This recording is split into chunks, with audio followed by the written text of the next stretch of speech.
Hello everyone, আমি ঋতু colour palette পেজে আপনাদের সবাইকে স্বাগতম। আজ নিয়ে এলাম একটি সুন্দর গাছ এবং সেই সাথে গাছের সাথে প্যাঁচানো রয়েছে একটি ঘুড়ি। চলুন তাহলে শুরু করে ফেলি।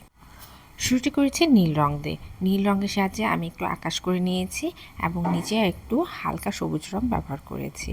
এখন আমি খয়েরি রং ব্যবহার করে গাছটি করে নিচ্ছি। নীল এবং সবুজ রঙের যে আমি ব্যাকগ্রাউন্ডের কাজটি করেছি সেটা কোথাও হালকা রয়েছে এবং কোথাও ডিপ রয়েছে, যদিও আমি কালারটি নিয়েছি একেবারেই হালকা। এখানে আমি পানির পরিমাণটা একটু বেশি নিয়েছি, রঙের পরিমাণটা একটু কম নিয়েছি। কিছুটা আমি জল রঙের মতন করে করছি। গাছের নিচে কয়েকটি বড় বড় পাথর রয়েছে, সেটি আমি অ্যাশ কালার ব্যবহার করেছি এবং অল্প একটু খয়েরি রং ব্যবহার করেছি। চলে যাচ্ছি গাছের দিকে। গাছে আমি ডার্ক সবুজ রং ব্যবহার করে প্রথমে একটি শেপ তৈরি করে নিলাম। এখন আরেকটু চিকন তুলির সাহায্যে একটু লাইট কালার ব্যবহার করে পাতার ডিটেলিংয়ের কাজ বের করে আনছি। পুরো গাছটিতে আমি একই রকমভাবে কাজ করব।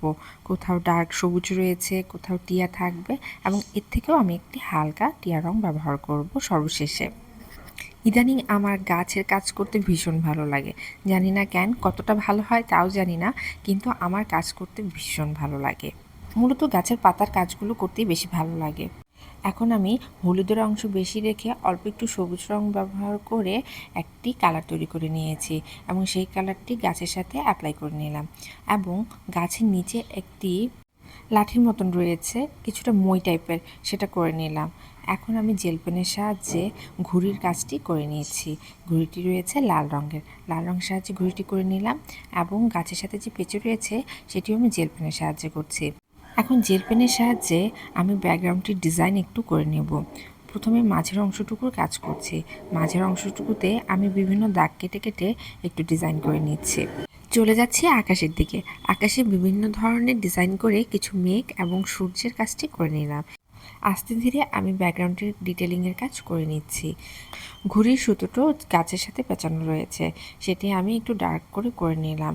এখন আমি আবার ব্যাকগ্রাউন্ডের দিকে চলে যাচ্ছি। পুরো ব্যাকগ্রাউন্ডটি আমি একটু হালকাভাবে করে নিয়েছি। এখন মাঝের অংশটুকু আমি একটু বল বল করে করে নিচ্ছি। এখন চলে যাচ্ছি ব্যাকগ্রাউন্ডের নিচের দিকে।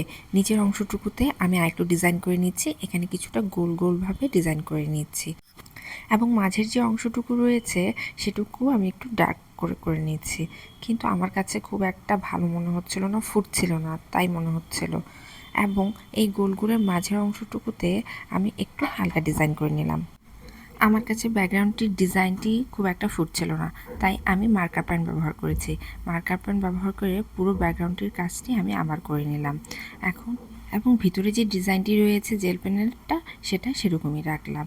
এই তো কাজ আমার শেষ। ভিডিওটি যদি আপনাদের ভালো লেগে থাকে, লাইক কমেন্ট শেয়ার করতে ভুলবেন না। ধন্যবাদ।